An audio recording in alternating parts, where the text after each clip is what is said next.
이 시간 에스겔 16장 30절에서 43절 말씀을 가지고 내 어릴 때를 기억하라 라는 제목 가지고 같이 은혜 나누기 원합니다.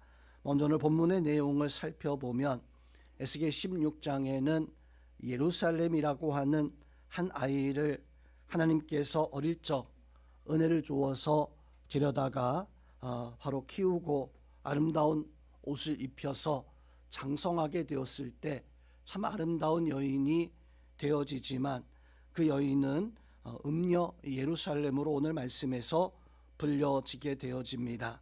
오늘 30절에서 43절 말씀은 이 음녀 예루살렘의 죄가 더 강하게 드러나는 모습을 보여주고 있는데, 하나님은 이 예루살렘 음녀를 향해서 내 마음이 어찌 그리 악한지라고 이렇게 말씀을 해주고 있습니다.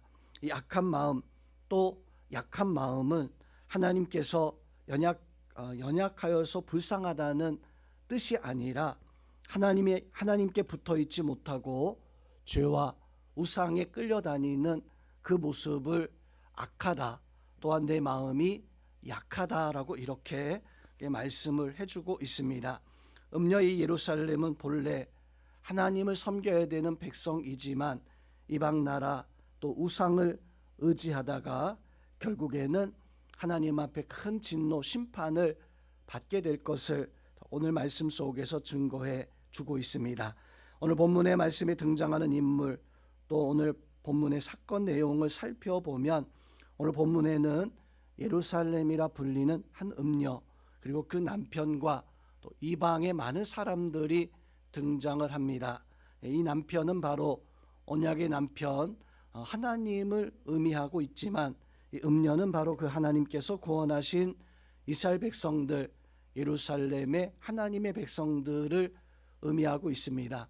또 이방의 모든 남자들은 곧 이방의 모든 권세 가진 이방 나라들, 이러한 나라들의 어떤 모습을 의미하고 있는데, 여기서 이 예루살렘은 단순한 어떤 한 도시, 그것을 말하는 것이 아니라 하나님 앞에 구원받아야 할 모든 백성들이 하나님 앞에 구원의 은혜 가운데 거하지 못하고 그만 이방 남자들, 모든 이방 나라의 그 사람들과 함께하는 그 사람들에게 바로 고개를 숙이는 어떤 이스라엘 예루살렘의 죄악에 대해서 말씀을 해주고 있습니다.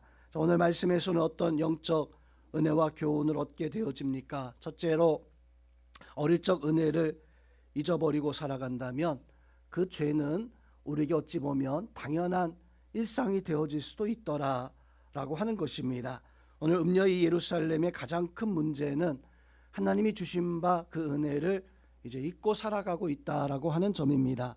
하나님께서는 이 아이를 버려진 자리에서 구원하셨고 아무도 돌보지 않는 그런 생명을 하나님께서 키우시고, 또 좋은 옷, 좋은 음료, 좋은 양식, 좋은 금과 또 모든 것으로 바로 함께 하셨는데, 그런데 하나님께서는 이렇게 도우시고 함께 주셨지만 이 어린아이는 어떻게 내가 여기까지 왔는가, 바로 그 은혜를 기억하며 하나님 앞에 감사해야 되는데, 하나님이 돌보시고 또 기다리시고 인도하시지만 그 은혜를 잃어버렸을 때, 은혜를 잃어버린 사람은 죄가 어찌 보면 당연해집니다. 세상의 사람들이 하나님의 은혜를 알지 못하고 살아가고 있습니다.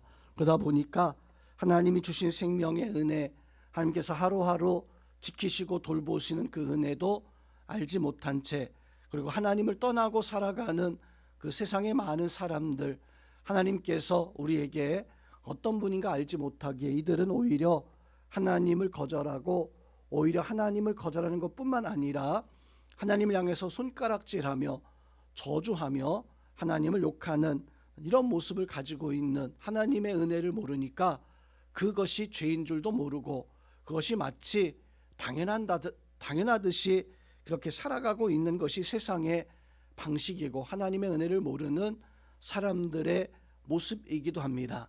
문제는 우리는 하나님의 은혜를 알고 있는가라고 하는 것입니다. 우리가 하나님의 은혜를 알아야지만이 하나님 앞에 죄를 두려워하고 하나님 앞에 거룩한 삶을 살아갈 수 있을 것인데, 문제는 우리가 하나님의 은혜를 그것을 기억하지 못할 때 성도님, 우리도 그만 죄가 당연시 되어질 수 있다라고 하는 것입니다. 우리가 하나님의 은혜를 기억하고 하나님 앞에 우리는 늘 감사하며 하나님께서 여기까지 우리를 돌보시고 인도하셨던 하나님의 역사를 찬양하며 살아갈 수 있는, 하나님의 은혜 기억하여 죄를 구별하고 살아가는 우리 성도님들 될 수 있기를 주님의 이름으로 축원드립니다. 두 번째로, 우리는 하나님보다 더 의지하는 것이 있는가?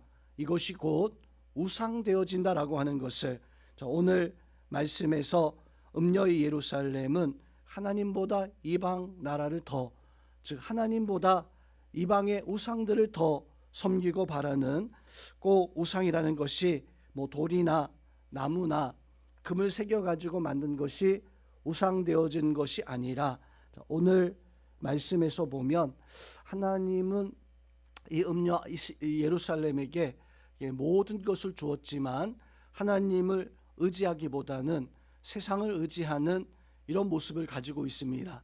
보통 오늘 말씀에서도 음녀들이, 몸을 파는 여자들이 그 몸을 팔 때 자기의 몸을 파는 값의 대가를 받게 되어지지만, 오늘 말씀에서는 에스겔 선지가 뭐라고 책망하고 있습니까?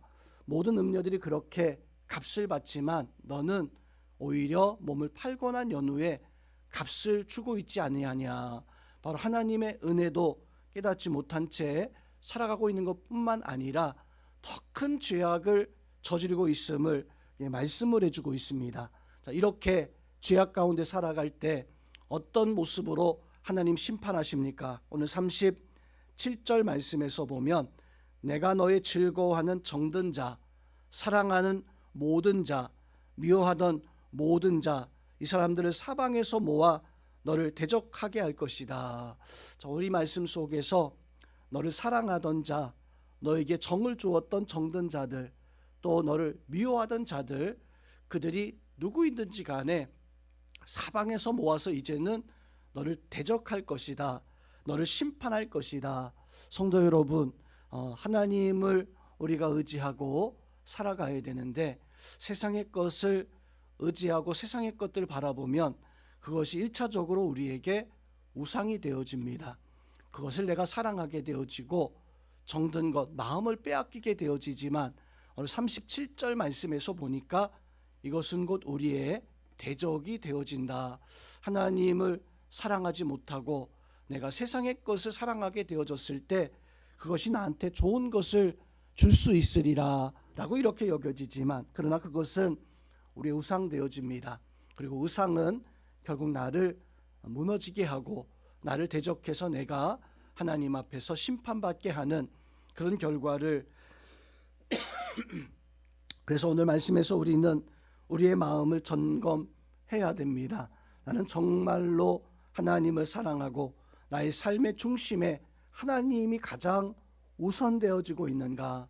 아니면 하나님 외에 어떤 다른 것이 나의 삶 속에 우선되어지고 있는 것은 혹 없는가? 하나님 앞에 하나님이 아닌 다른 것이 우선되어질 때 그것이 곧 우리의 우상되어진다는 것을 기억해서 하나님 중심의 삶, 하나님을 가까이 하고 오직 예수 그리스도를 부르며 예수 그리스도 앞에 감사할 때 하나님은 이 모든 것을 우리에게 더하시는 진리를 깨닫고 하나님 중심의 삶을 살아가는 우리 성도님들 되어야 됩니다. 그 은혜가 있기를 주의 이름으로 축원드립니다. 마지막으로 오늘 하나님의 재앙, 하나님의 심판에 대해서 하나님 오늘 말씀해 주고 있습니다. 근데 이 하나님이 주시는 재앙, 하나님이 주시는 이 심판은 죄를 끊어내기 위한 하나님의 사랑이다라고 하는 사실을 우리 깨달아야 됩니다. 세상에서 우리는 살아갈 때 우리의 어떤 어떤 재앙이나 또 우리를 미워해서 행하는 많은 사람들과 대항해서 싸우고 다투게 되어지는, 그거는 정말 다툼입니다. 정말 싸움이고 그것을 통해서 내가 무너지게 되어지면 나는 그냥 패하고 넘어지고 거기서 끝이 나는 것이지만, 저는 하나님도 우리를 향해서 어떤 재앙, 심판, 진노의 이 역사를 행하시는데, 그것은 나를 죽이기 위한 것인가? 나를 완전히 끝장내기 위한 것인가? 절대 그렇지 않죠. 하나님께서 우리에게 오늘 이 음녀 이 예루살렘에게 참 가혹한 심판의 역사를 행하는 것은 사랑이었기 때문에 그러한 것입니다. 다시금 돌아와서 하나님의 은혜 가운데 세우기 위해서 바로 하나님께서는 오늘 이 음녀를 향해서 가혹한 심판의 역사를 행하시는 것처럼 성도 여러분, 하나님이 우리를 향해서 때로는 진노하시고 때로는 칙칙질하는 것은 바로 우리가 죄를 끊어내고 하나님의 은혜 가운데 서기 위한, 그래서 우리가 혹 어렵고 힘든 일이 있을 때 그 어렵고 힘든 일이 때로는 정말 세상의 어려움일 수 있어요. 하지만 우리는 그것을 바라볼 때 우리가 어떤 마음을 가지고 바라봐야 됩니까? 어떤 재앙이나 어떤 어려움이 찾아왔을 때 거기서 우리는 하나님의 뜻을 찾고자 하는 어떤 그런 은혜가 바로 우리 가운데 있어야 됩니다. 혹 세상에서 하나님의 뜻대로 살아가지 못하다가 예컨대 주의를 성수하지 않아서 내가 잠시 어떤 어려움에 빠져 있었을 때 우리는 그런 사람들 향해서 주의를 지키지 않아서 하나님의 뜻대로 살지 않아서 사실 그것은 어떤 인본적인 어떤 기복적인 판단일 수 있습니다. 그런 판단은 좀 유보할 수 있어야 돼요. 근데 문제는 나도 그러한 일을 겪었을 때 이건 기복적인 거야, 이거는 정말 인간적인 생각이야 라고 생각해서 그것을 그냥 넘어가야 되는가? 절대 아니죠. 나는 그런 어려움을 당할 때 세상의 사람들이 다 아니다, 그건 하나님의 역사가 아니다라고 할지라도 나는 거기서 하나님의 뜻을 찾고자 하는 그런 은혜가 있어야 된다는 것입니다. 어떤 어려움이 왔을 때 세상의 사람들은 그건 그냥 운이 없어서, 세상의 사람들이 주변에 있는 사람들이 그것은 하나님의 진노가 아니야 라고 할지라도 우리는요 거기서 하나님의 뜻을 찾고자 하는, 그것이 하나님이 나를 향한 계획이고 역사였다라고 하는 그런 마음 가지고 그것을 바라보고 나를 돌이켜서 내가 하나님 앞에 더욱더 서고자 하는, 그래서 우리는 어떤 일이든지 간에 하나님 중심의 삶을 살아가야 됩니다. 죄를 끊어내기 위해서 하나님을 사랑하고 그 하나님의 사랑을 깨닫고 그 하나님의 사랑을 부르짖을 수 있는, 그래서 우리 성도님들은 우리의 삶 가운데 바로 하나님께서 행하시는 그 모든 일들을 하나님의 중심의 모습 가지고 판단하고 하나님의 뜻을 찾아 나갈 수 있는 우리 성도님들 다 될 수 있기를 주님의 이름으로 축원드립니다. 할렐루야.